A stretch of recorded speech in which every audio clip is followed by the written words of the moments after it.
So for this Dallas Eakins conversation, I know that I'm not going to have anything to say that isn't something that you are already going to say in a much angrier tone, probably.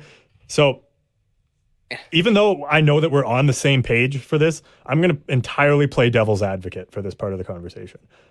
And I just want to be clear that All right. I'm going to agree with probably 98% of what Nate says, if not 100%.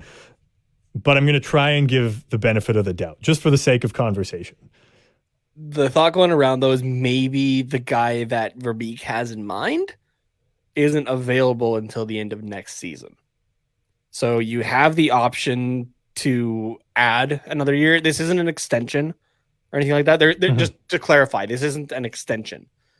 It's an option to have an extra year on the contract. So the pay and everything stays the same. Yeah. So you just do the option to add the year, then you go get who Verbeek wants. Maybe. So that could, which I like that idea a bit more. Like, yeah. I'm like, okay.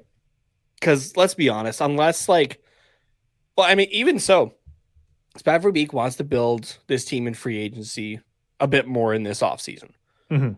Maybe he gets some really good pieces, and it's a little bit of both, right? Where it's, yeah, Eakins hasn't maybe been doing a great job, but he also didn't have a whole lot to work with. Yeah. Realistically. And especially... So maybe it's kind of a mix of that. Like, I kind of want to see what happens this offseason and then see what Eakins does with that.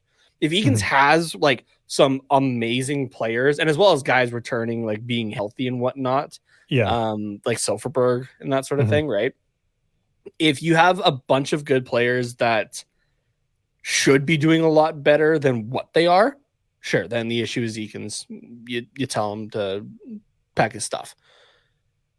But if you have that better team and just everything improves and stays consistently improved compared to this season where we saw the improvement and then everything went downhill when he started just, throwing lines into a blender. Then like if it works out, you have consistent good play, okay, then maybe you sign him to a small extension at that point. So yeah, that's honestly the big thing for me, like, is that this season is going to be his first full season coaching this team. And I mean, like, still, like, 56 games was quite a bit for last season. 71, like, that's basically a full season. Yeah, it's almost a full 1920. season. Yeah. Like, so yes, you could say, like, he hasn't had a full season. He's had pretty much a full season. This team hasn't been healthy pretty much all year. And when they were healthy, we went on a 10-game win streak. Or 10-game point streak, sorry. But even when there were some issues, though, the team was able to go. Like, it was when Eakins started messing around with lines and removing things, like removing lines that had chemistry or partnerships that had chemistry. Right away, I think to Zegras and Milano, right? Because, yes, Milano was hurt for a bit, but he was back, and they never got put back together, really, right? Like, yeah, so you're doing it you're doing it to yourself. Yeah. If you know something works, like don't try to fix what's not broken. Yeah. At the same time, though, when Milano did come back, this team was still quite banged up. And like I've kind of alluded to or talked about on previous episodes over the last few weeks, like, yes, I would love to see Milano, Zegras, and Terry just loaded up on one good line.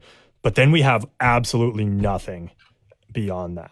So, like, you have to spread out some of the offensive touch. Like, you got to spread the wealth a little bit across at least two lines, preferably three, and then the fourth line is probably going to be garbage no matter what. But like, I don't know. It just, like, I see the point there of, like, of not putting Milano back with Zegras and Terry, because yes, that's a good line, but say we play the Panthers, all the Panthers have to do is shut down that one line.